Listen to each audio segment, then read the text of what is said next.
This episode contains scenes that some listeners may find upsetting. A full list of content warnings can be found in the show notes.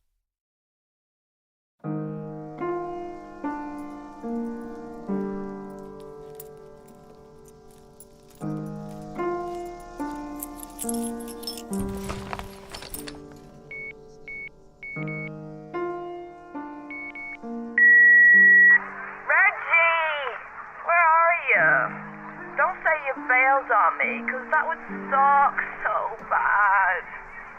Well, I hope I'll see you soon. Okay, bye. Hey, Reg. Haven't seen you in a while. Just calling to see if you're up to anything. Don't be a stranger, okay? Hi, Regulus. It's Sam from Multigate Publishing. So we love your work, but we just don't think there's a market for it right now. I'm sorry to give you this news. We'll keep it on file. You're welcome to submit something else, and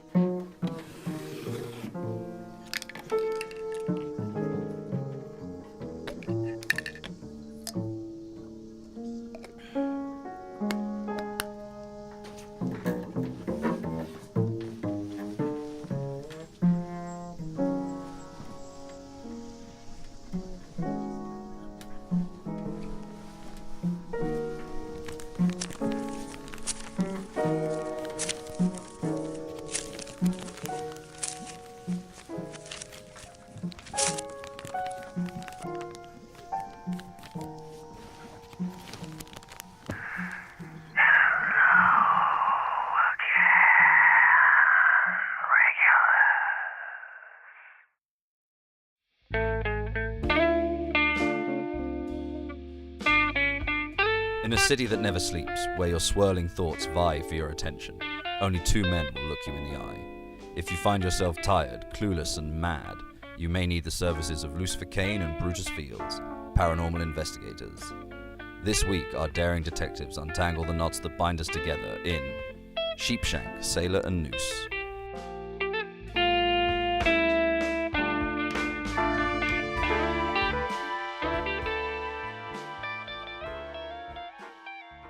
As I walked into the office, I found Kane rummaging through the drawers of his desk, his hair slightly matted with great dark circles under his eyes. As I had spent more time in his company, I had started to see glimpses in my dreams. At the beginning, they had simply lurked in the corner of my eye, as my 7th-year teacher undressed in the middle of the football field. Or as I traced the Manhattan skyline as a blue jay, it became the unseen aspect, pulling me towards the ground. Smiling silently in the corner of the room as I faced Kane, perhaps for the last time, and raised a gun to my own forehead. The last one was new, the dream stretching itself over the past few nights. But dreams are like babies. Everyone finds much more enjoyment in their own. But back to Kane, to the rummaging, to reality. Morning, Luce. Brutus. sleep well. What an interesting question. Like Narcissus, I had found myself staring deeper and deeper into the rivers of the Norns. Yet I could only find my own foibles reflected back. I had taken to meditating before bed to see more clearly into the realms beyond ours, but this time to no avail. I saw squalid things, aspects of myself that I am well aware of, but do not dwell upon, echoing back. Very curious phenomenon. But what of Fields' question?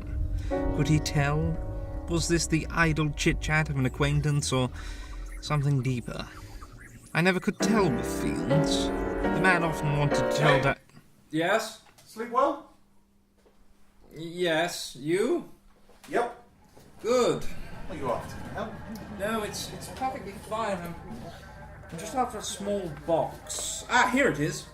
Mind telling me what you're up to? Yes, well, very simply I'm testing a hypothesis. A theory, you might say. A theory of strings. String theory? No, a theory of string. In the same way that a house may pick up the odour of its owner, string contains chaos and discomfort of its wearer. Right. Now, in order to detect just how much disorder is present, one places the string in the box and shakes it. Then one studies the knots.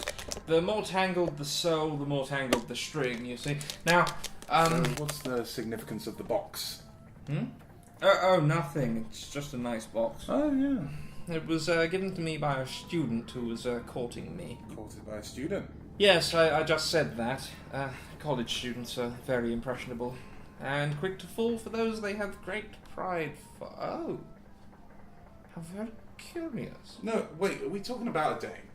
A dame feels rather candid. May I have your crucifix? Oh, yeah, sure. I'll get it. No, wait, you wait here. I'll go untangle my crucifix. Thanks, Jim. Where do I sign? Right here, please. Oh, one more thing.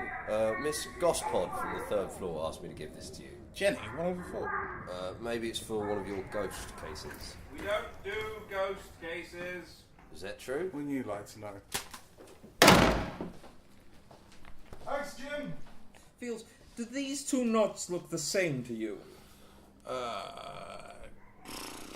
Kind of. What does that mean? Well, literally anything. It's hard to establish a pattern. Like most semiotics, it can vary between practitioners.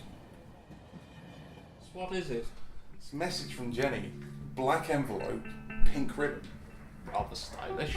Somewhat. In memoriam of Mr. Regulus T. Kringle. It's an invitation to a funeral, Luce. Do we know a Kringle? Yeah, no, sure we do. He owns a flat on the 3rd floor. A solicitor, I think? Well, it's a terrible shame, but we hardly knew the man. Why are we being invited? There's a note. Mr. Kane and Mr. Fields. It is no pleasure of mine to tell you that our longtime neighbor, Reggie, is no longer with us. He was a great friend of mine, and though I understand that neither of you were acquaintances of his, I would like to request your unique services. His death will be reported in the paper as a heart condition. However, I know the truth. I found him. He had taken all his heart medication at once, ending his life. I would like to believe that this was a mistake on his part. He had been complaining of bad dreams, and his attitude before his passing had been uncharacteristically somber. I was hoping that you, as a paranormal investigators, would be able to come to the funeral, partially to pay your respects as fellow tenants, but also to make sure that he has no business left unfinished, to see that his soul rests well. For this I am willing to pay you handsomely. I hope that you will permit me to engage your services. Yours sincerely, Jennifer Gospod. It's another bloody ghost case. I didn't know that before I started reading, did I? Now, why in God's name should we take their case? Well, we did know the guy, and they are paying us handsomely, and we do get to spend the morning at a funeral. And those tend to be quite formal. Well, I would need a new suit. Yes, you would. So we'll attend the funeral to get the drop on the family relations, play the wake, and be back in time for supper. Would you mind passing me the ribbon from the envelope? Sure. Fields passed me the ribbon, salmon-coloured and satin, and I placed it within the box. I shook the contents again and emptied it onto the work surface. To no surprise of mine, the ribbon contained the telltale twists of grief, agony, but it also shared the knot that mine and Fields' string had produced.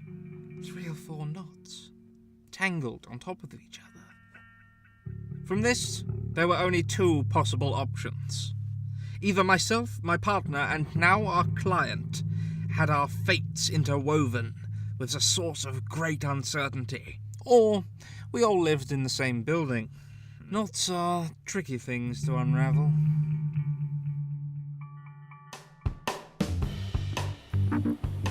We had some difficulty locating the funeral.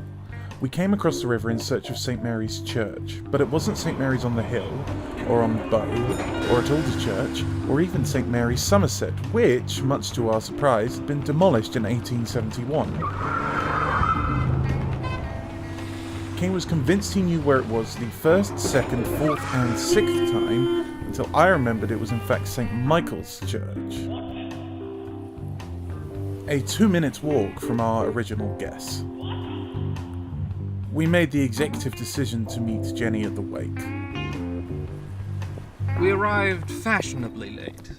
a trick that meant we would not be bothered by the other mourners. Jenny greeted us at the door. Mr. Kane, Mr. Fields, thank you so much for coming. It was no problem, Miss Gospod. How are you? Not great. You'd be surprised to hear. The wake was being held at the Archway, a small pub with a large fireplace and nicotine-yellow wallpaper that may once have been white. As Kane and I located seats near the bar, I noticed a framed picture of Regulus propped up on a stool. In the photograph, his hair had started to grey, his skin starting to sag, but his bright eyes and youthful smile defied the marks of his age. As the mourners shuffled in, pints in hand, Jenny began to speak. I wanted to write something down. To try and tell the story of Regulus in a perfect, uninterrupted paragraph. But I don't think that sums up who Reg was. And my memory of him will not be the same as yours or your neighbors. So instead, I'm going to throw it to you. Share your stories. The crowd was silent, perhaps conflicted. It is one thing to attend, it is another to perform. Perhaps I'll start. When I met Reg, I was in a really bad place. I was bussing tables, hadn't done anything with my life or degree, and then this goddamn asshole walks into my life in his green apron and matching hat and says, "Hello, I'm Regulus. I'm the new guy." I think what struck me was, here was this guy in a dead-end job, just like me, with nothing going for him, just like me, and still he had the gall to call himself Regulus. Our little tradition on a Sunday night would be to get a bottle of red wine and one of those fancy boxes of chocolate and then watch stupid horror films before going to bed. Bad idea, by the way.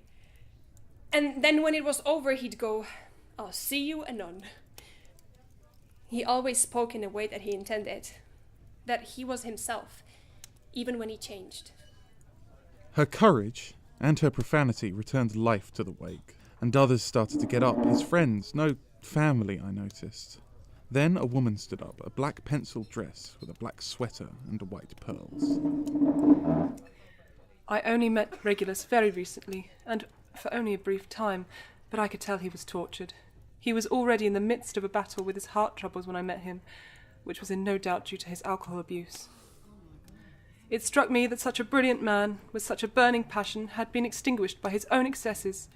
It reminded me how fragile we all were.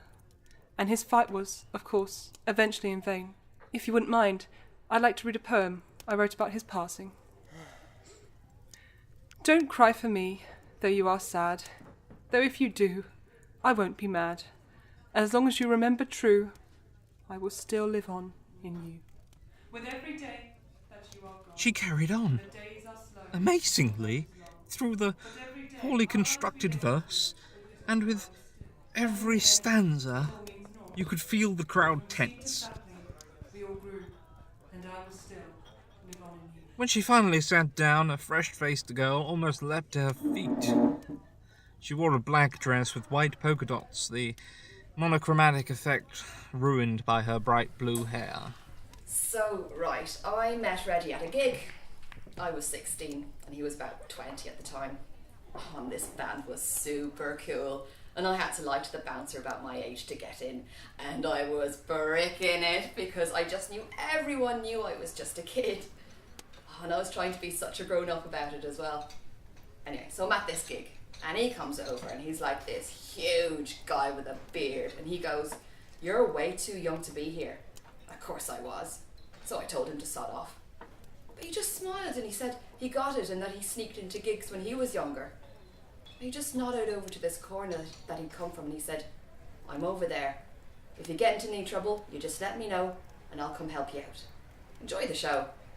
And I was just like, this is the coolest guy ever! This smiley person who had my back. Others stood, eulogized, sat down. People laughed and cried. And eventually a man in a black hoodie and tan camo shorts stood up. "I don't know about you, but I'm sure this isn't how Regulus would want to be remembered. I don't understand why we're sitting here talking about the past. He'd want us to live and drink. So let us do that." Yay! What's your read, Luce? It's all very tangled. I can't tell where the anomaly ends and the grief begins. Oh, so there is an anomaly then. I don't even know that for sure. I mean, it doesn't seem to be anything out of the ordinary. Like, it's tragic, yes, but not unusual. Kane, this morning, the knots we made. Yes? When you studied the piece of satin from Jenny's letter, were there any similar knots? Well, yes, there were, but it's not an exact science. Okay, but let's work from there. What do we all have in common? I don't know. I guess we're all of a similar age, perhaps. But that's not something that would tie us in knots, though, is it? No. I mean, truth be told, Fields, it seems the only thing that ties us together is geography. All right, we'll start from there, then. Okay, well, we'll need a few amulets of some sort from the Mourners. Those who live here and those who don't. And preferably something from Regulus himself. Mr. Fields?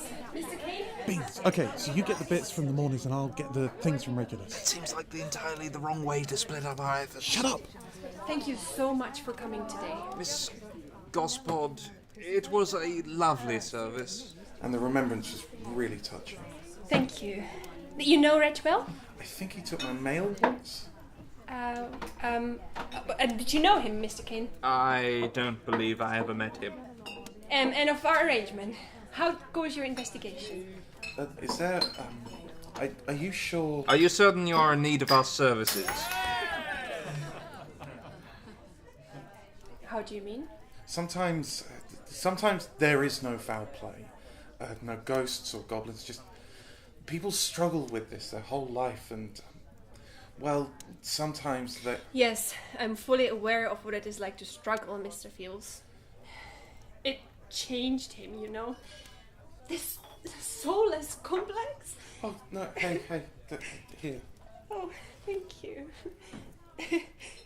Oh, they're rose-scented. Miss Gospod, if I may ask, have you suffered from bad dreams recently before Regulus died? I did, yes. Terrible things. Desperate things I thought I had forgotten. In which case, we may have a theory. We will need to speak to some of the guests to work out our suspicions. And if I may get access to Regulus's things? Certainly. And Miss Gospod. Yes, Mr. Kane? Death isn't the worst thing that can happen to a person. We endure much worse from life, from ourselves. Wherever he is now is painless and safe. Thank you both. Mr. Fields, I'll show you to Reggie's room very soon. Thank you. Do you believe that? Certainly. A corpse has nothing to feel. You should know that.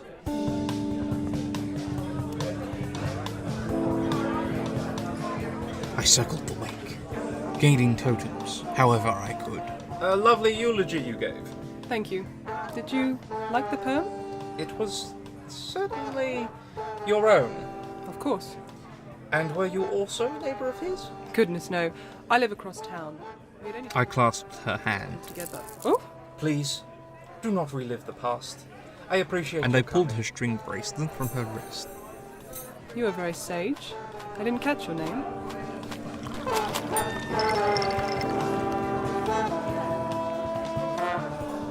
Oh, Susan, yes? Yes. You were a breath of fresh air after that awful woman with the poem. Oh my god, I thought it would never end. Bad times. And all the more for you saving the wake. Thank you. Oh, quick question. I'm currently going around finding totems for a bit of sorcery I'm doing around the circumstances of Reggie's death. What?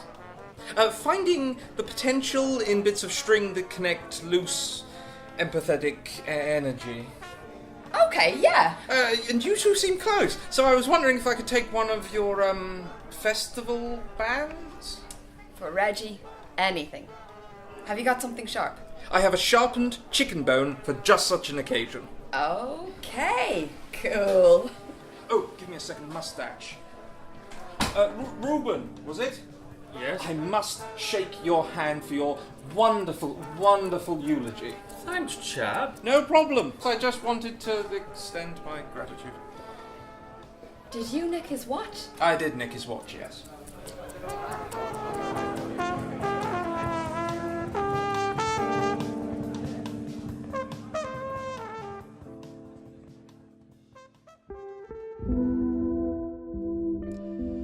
Jenny showed me to Reg's room, and then leaned on the doorway as I began to search.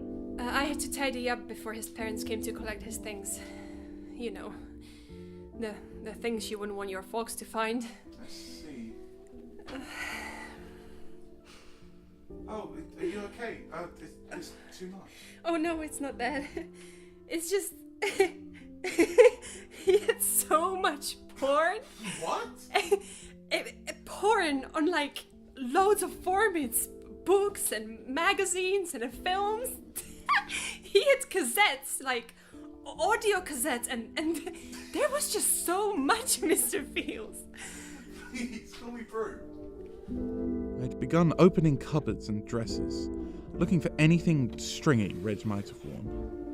I felt uneasy in this room. It wasn't the clean lines of linen arranged on the bed, the swept surfaces, or the small waste paper basket brimming with small orange containers. It was something else. A spectre lurking at the back of me. Are you? Lost it. Am I what? A brute. I don't think so. Or if I am, I don't let myself know it. You don't seem like a brute. What do I seem like? Soft. Sweet. There must be more to you than meets the eye. There it was again. Lurking. Jenny, would you mind finding Kane and bringing him here? Of course. Why? Is there something wrong? It's all fine, but quickly if you could, please. Where are you, you rat bastard? That laugh. I recognized it. Above the city, in the field, with the gunmetal cold against my temple. It was the thing that had plagued my recent nights. The beast continued to laugh. What is it, Brutus?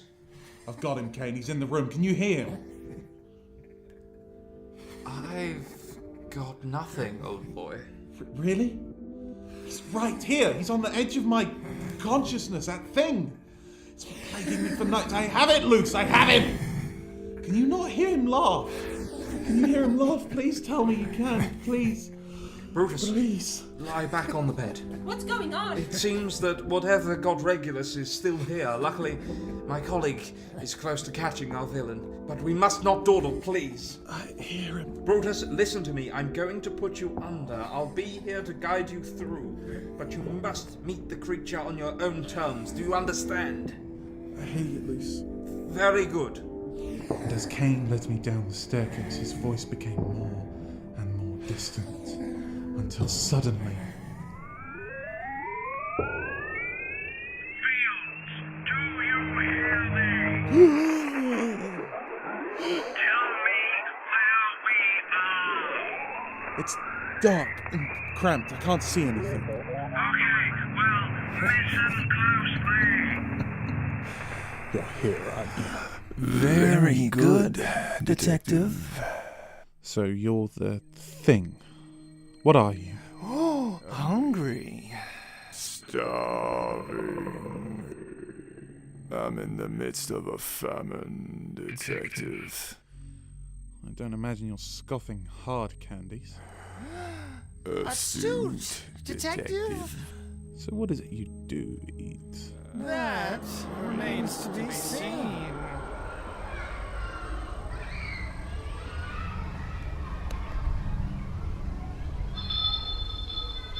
Is this all you have, nonsense and imagination?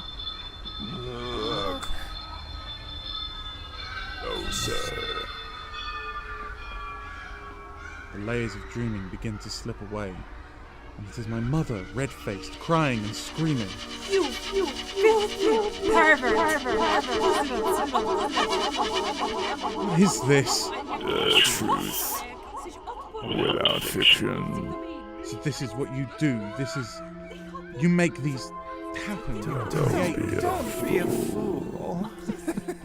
Don't be a fool. Don't be a fool. If you believe the machinery has any desire to create, then you have learned nothing from your master.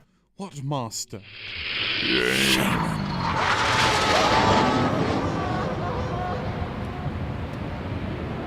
So you're the one who killed Regulus. You think I care for any mortal? You die in droves like lemmings. No, I was just testing. How much can I feed him? What is the limit? But he broke so easily. Where have you been? No, I've got this! Are you ready to leave, Detective? No! Show me how you do it! Very well. I stop, suddenly, and I am suspended in midair. I do not realize where I am at first, but then I realize I am back in Regulus's room. The door opens and a young man enters, starting to grey, unshaven. He changes into his boxers and makes himself comfortable under the covers, and then, up from under the bed, slithers something. It's parchment yellow, and it's amorphous with long, spindly limbs that grasp its way onto the bed. You know, Jenny is so kind. But you are less than that. A young girl less than a scrap, and you let her rot. You dragged her down with you. Now it is just you and her against the world. But it would have to be, wouldn't it, Regulus? You could have never bothered her. You could have let her be. Let her live. Without the burden of you. You talk to us with our voices. What are you doing? Nothing. He's done the work himself. I'm just reminding him. And how about Susan? She adores you. She loves you. And you love her. Nah, more than that. You want her. Deeply. Carnally.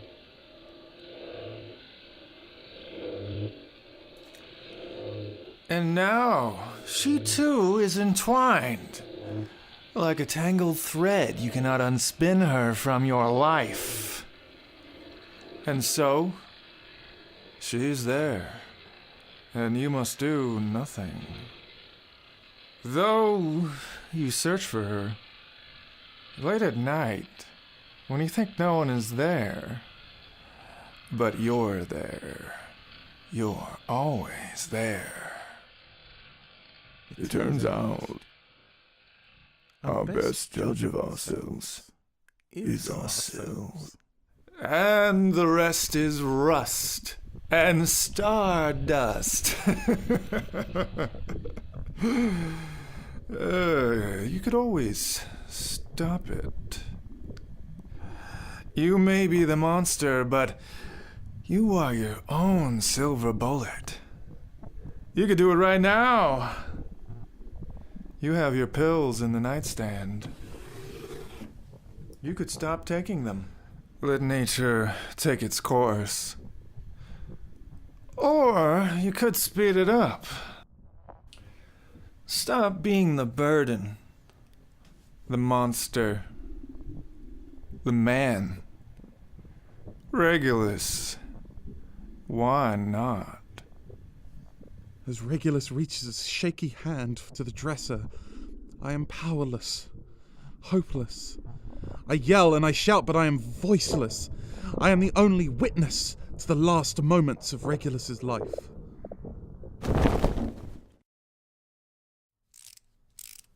And now the red room with dark shadows.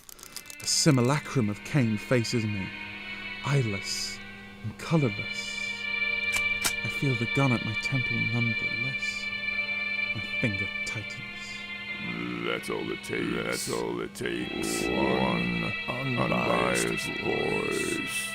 And a few simple truths. And this is real? It's all real. Until you fall. Until you wake. And this is it now. My end.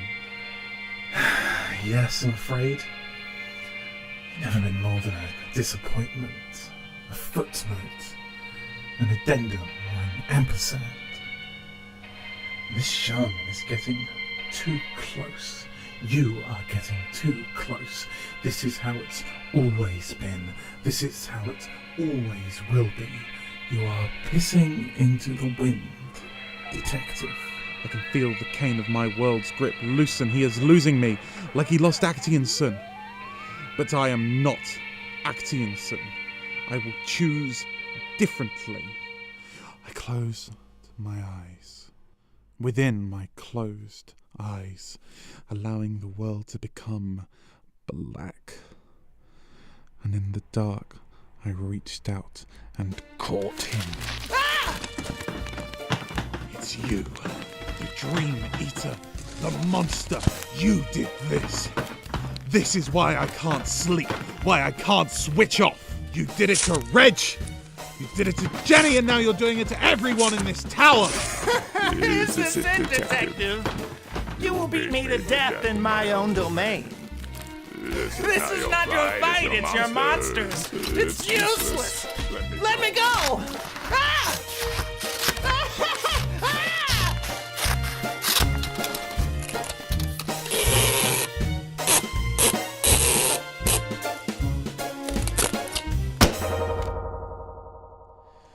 I opened my eyes, and then opened them again. I was on Regulus's floor, sweating, breathless. I looked at Kane, and smirked, and passed out. My partner was recuperating. His brush with death had left him worse for wear, and he had taken ill since his encounter with the beast. As I flicked through the broadsheet, I felt him come to. Good morning, Fields. Morning, Luce. How did you sleep? Dreamlessly. Probably for the best. He recounted the events. I had felt his grip slip and feared the worst. I had not expected to hear from him again. And how much did you know? All of it. Most of it. Kane, when I was in there, that thing, it called you my master. That you knew things I didn't. Brutus, when we take cases, it's like painting the leaves on a wilting tree green.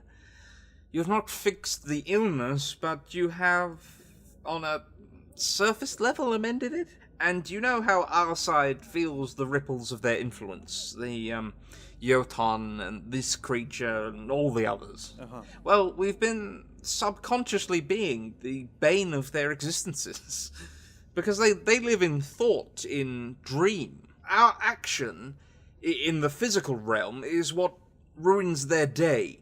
If such things had days, time is... every time it gets its shoes ready, we move them. So you're telling me we're moving the furniture around at night? That's the easiest way to comprehend it. Its furniture, though, is people. It's the colour of the wind, the thoughts of the insane, and the monsters that peek through. It has immense, amazing plans. Plans to gain a form, to gain a future, to build itself into the consciousness that steers its ship. But beings it cannot comprehend. Beings that it could never understand have been placed together to stop him. And they are us. So how does this end? Apocalypse, maybe? Perhaps an anticlimax. It's too soon to tell. But we must carry on either way. You've been listening to Kane and Fields, Paranormal Investigators, starring Jack Fitzpatrick as Kane, Oliver Morris as Fields, Tereza Duskova as Jenny, Jacqueline Milne as Susan, Sarah Sutton as the awful poem woman, Louis Fox as the drunken mourner, Jude Hodgson Hann as Postman Jim, and with special thanks to James Cass as the monster. Sheepshank, Sailor and Noose was written by Jack Fitzpatrick and Oliver Morris, directed by Jude Hodgson Hann, and produced by Jude Hodgson Hann and Oliver Morris for Skadi's Symphony. Join Kane and Fields in their next case, a ferocious clash between an unstoppable force and an immovable object, in Kane and Fields versus the Town Council.